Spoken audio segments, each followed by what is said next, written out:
AI를 탑재를 했을 때 사람들에게 이제 학습을 시켜보면 아는데 가장 중요한 게 뭐냐면은 상위 3분의 1, 그다음 중간에 3분의 1, 하위 3분의 1 이렇게 연구를 해보니까 연구한 그 대상 중에서 가장 큰 영향을 받는 실력이 월등하게 느는 대상이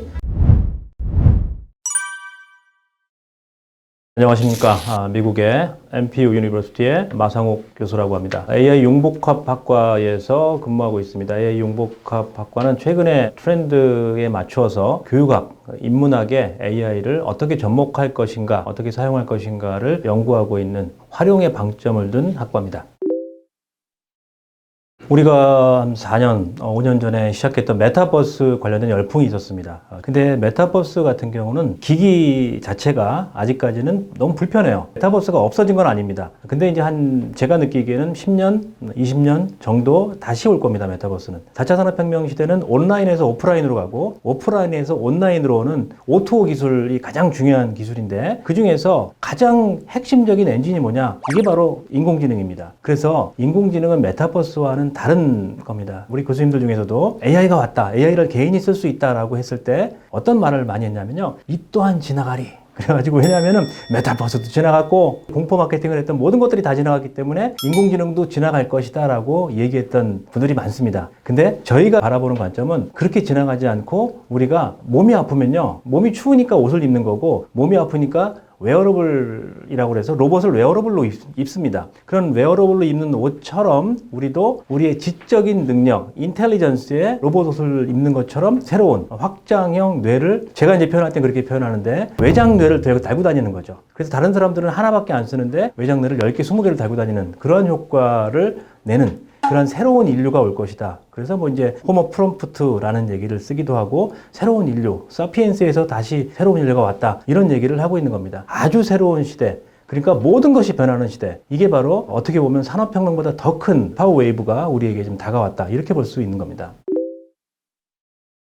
여러 가지를 볼 수 있습니다. 누군가에게는 축복이 될 수도 있고, 누군가에는 두려움의 대상이 될 수도 있습니다. AI를 하버드에서 연구했던 2021년도 카스파로프와 그 연구자들이 연구했던 그 AI에 대한 연구를 보면은 AI1, AI2, AI3를 얘기를 합니다. 그래서 Artificial Intelligence, 우리가 얘기하는 인공지능이를 얘기를 하는 것이고, AI2는 Authentic Intelligence, 그동안 인간이 가지고 있는 창의적 지식, 수학이나 과학이나 물리나 이렇게 썼던 창의적 지식이 뛰어난 사람들, 그리고 그 영역에서 쓰는 지식을 AI2라고 표현을 하고요. AI3가 있다고 그래요. 그럼 AI3는 뭐냐? Augmented Intelligence예요. 지식이 확장되어지는, 그러니까 확장 뇌를 갖고 있는, 확장 지식을 갖고 있는 사람들인데, 이 사람은 AI1을 잘 쓰고요, AI2 원래 가지고 있는 창의성을 가지고 있는 사람들입니다. 한 영역의 전문가에게 AI를 주면요, 그게 바로 30배, 50배의 아웃풋을 내는 겁니다. 전혀 자기 영역, 자기 도메인에서 전문 영역이 없는 사람들이 AI를 꽂았다, 별로 큰 의미가 없습니다. 1배, 2배 정도 차이가 나겠죠. 근데 지금 이제 방송을 듣고 계신 우리 선생님들 중에서도 그럼 전문 영역이 있는 분들이 그냥 AI2로 남아있는 것이 아니라 AI3로 넘어왔을 때 큰 효과가 나게 됩니다. 그러니까 AI1과 AI2의 싸움을 자꾸 얘기할 때 이게 공포 마케팅이 되는데, 과거에도 그랬고 현재에도 그랬고 미래에도 그럴 텐데, 기계와 인간의 싸움이 아니라요, 인간과 인간의 싸움인데, AI를 탑재한 인간과 AI를 쓰지 않는 인간, 그렇게 되는 겁니다. 아주 쉽게 얘기해서, 예전에 우리가 잘 알고 있는 모차르트, 음악을 만드는 사람이었죠. 이 사람들이 만들었던 음악이 그 당시에는 팝송 같은 거였어요. 근데 시간이 지나고 나니까 그게 고전이 됐죠. 그러니까 지금 AI2에서 1등을 하는 사람들, 수학, 나는 기계 없이 수학 문제를 풀 거야, 아니면 나는 기계 없이 영화를 만들 거야, 영상을 만들고 웹툰을 그릴 거야, 오케이, 좋습니다. 근데 그거는 클래식이 된다는 거예요. 과거에 인간의 손으로 했던 클래식적인 역할, 영역은 남아 있을 겁니다. 근데 AI를 만들어서 그 AI를 활용해서 뭔가를 하는 사람들이 사업이 되고 새로운 웨이브가 될 겁니다. 그러니까 지금 방송을 듣고 계신 여러분들이 전문 영역이 있다면 적극적으로 자신의 영역에 AI를 도입해 보십시오. 그게 정도의 차이는 천천히, 내가 반복적으로 계속해서 수년 동안 해왔던 일에다가 AI를 탑재하는 일, AI를 활용하는 일, 이 일에 여러분들이 조금 더 시간을 쓰시고 이 기회를 활용하신다면 큰 변화, 은퇴하지 않아도 될 수 있는 그런 시대가 오지 않을까, 이렇게 예측해 봅니다. 네, 그렇습니다. AI를 탑재를 했을 때 사람들에게 이제 학습을 시켜보면 아는데 가장 중요한 게 뭐냐면은 상위 3분의 1, 그다음 중간에 3분의 1, 하위 3분의 1 이렇게 연구를 해보니까 연구한 그 대상 중에서 가장 큰 영향을 받는 실력이 월등하게 느는 대상이 하위 3분의 1입니다. 그러니까 전혀 몰랐던 학생들이 이제 중간 이상까지 상승하는 그런 효과가 있더라. 이게 첫 번째. 그리고 중간에 있는 학생들과 3분의 1 전체 학생들이 다 실력은 골고루 향상되더라. 근데 하위 3분의 1이 훨씬 더 효과가 있더라. 그 다음에 또 좋은 우리가 인사이트를 얻을 수 있는 결과가 있는데 상위 3분의 1, 상위 5%, 10% 아이들이 이런 학습법이나 AI를 활용하는 법을 배우니까 이게 다른 영역으로 전이가 되더라는 거예요. 그냥 내가 하고 있는, 내가 공부하는 이 영역뿐만 아니라 수학을 공부하는데 갑자기 수학에서 경제로 넘어가요. 수학에서 사회로 넘어가고 수학에서 이걸 음악으로 갖고 와요. 이런 이제 창의적인 영역까지 우린 트랜스퍼라는 교육에서는 아주 중요한 단어인데 이런 다른 영역까지 내가 섭렵하는, 확산되어지는, 아주 똑똑해지는 그러한 효과가 있더라. 이렇게 얘기할 수 있습니다.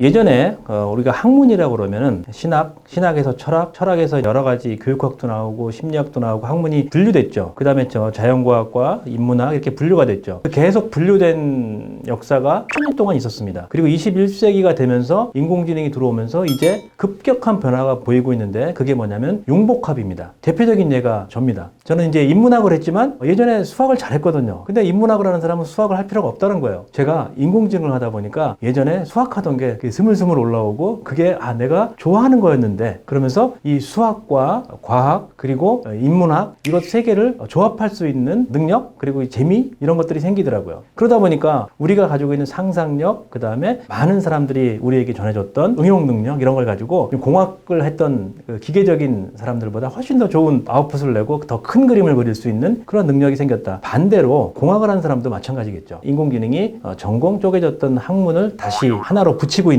이러한 시대가 오고 있다는 겁니다. 그래서 하나만 생각하시면 안 돼요. 이제 내 직업이 이게 천직이다. 지금 하고 있는 일이 내 다다 라고 하지 마시고요. 앞으로는 직업을 한 개, 두 개 엔잡러라고 말하지 않습니까? 이제 인공지능이 들어오면서 진정한 엔잡러가 오고 있습니다. 샘 알트만이 얘기했듯이 You will have a superpower on demand. 당신이 원하기만 하면은 개인이 슈퍼파워를 갖게 될 것이다. 맞는 얘기입니다. 인공지능을 끼는 순간 직업이 5개, 6개, 10개까지도 가질 수 있다고 저는 봐요.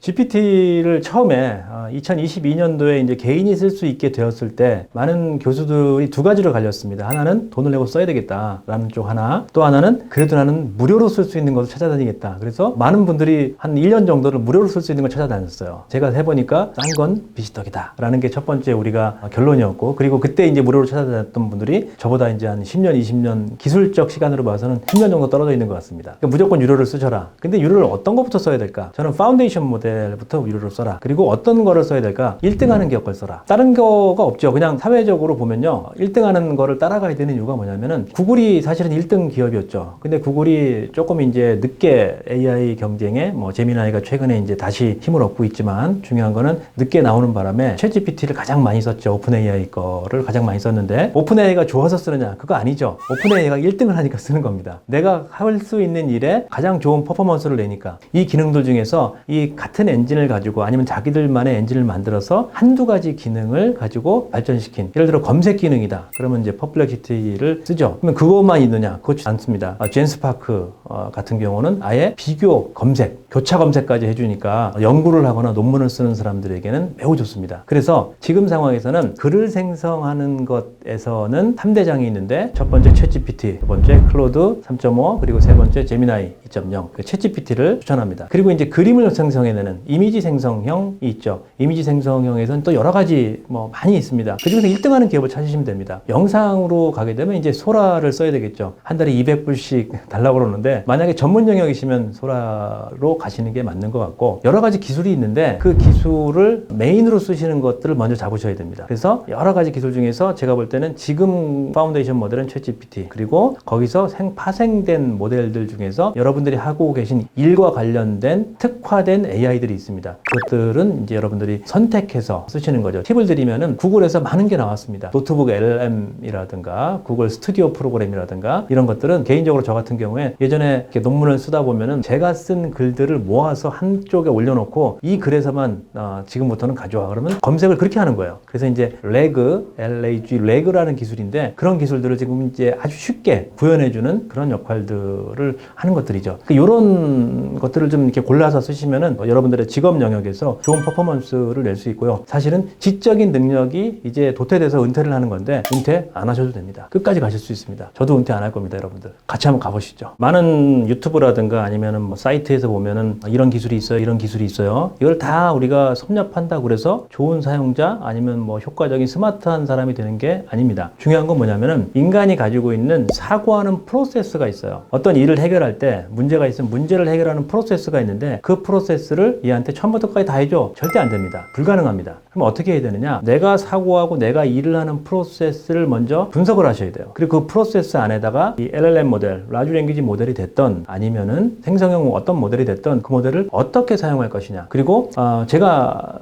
보기에는 창의성을 얘기를 할 때도 창의성이 일반 사람들이 약속하고 만들어냈던 이 크리에이티비티, C라고 그러는데 이 C를 작은 C가 있고 큰 C가 있어요. 작은 C는 기존에 많은 사람들이 만들어낸 상징체계라고 그러는데 그 상징체계를 서로 막 돌려 쓰는 거예요. 그리고 잘 쓰는 사람을 영재라고 그래요. 근데 진짜 천재는 뭐냐? 큰 C, 크리에이티비티가 진짜 창의성을 만들어낸 사람들은 그 글만 보면 누구 글인지 아는 거예요. 그 그림만 보면 누구 그림인지 아는 거고 큰 창의성을 발현하는 것은 아직까지 인간의 몫이다. 그리고 그 역할을 해야 된다. 그리고 인간 발달 과정에 있어서도 어린아이일 때 우리가 많은 창의적 체험 활동을 하지 않습니까? 마찬가지입니다. 인공지능은 창의적 체험 활동을 못 하잖아요. 어린 나이 때는 많이 암기하고 읽고 창의적인 체험 활동을 하고 액티비티를 하고 그러면서 성장하고 이 두뇌를 쓰는 그러니까 최소 14세 정도 봅니다. 14세 이후부터 이런 것들을 만들어가고 그 다음에 이제 노년기가 되면 우리가 지능이 좀 떨어지니까 이거를 인공지능을 받아서 사용하는 것. 이게 이제 순서라고 저는 봅니다. 이게 이제 교육학 전문가이기 때문에 이 말씀을 드릴 수 있는 겁니다. 감사합니다. 예, 감사합니다.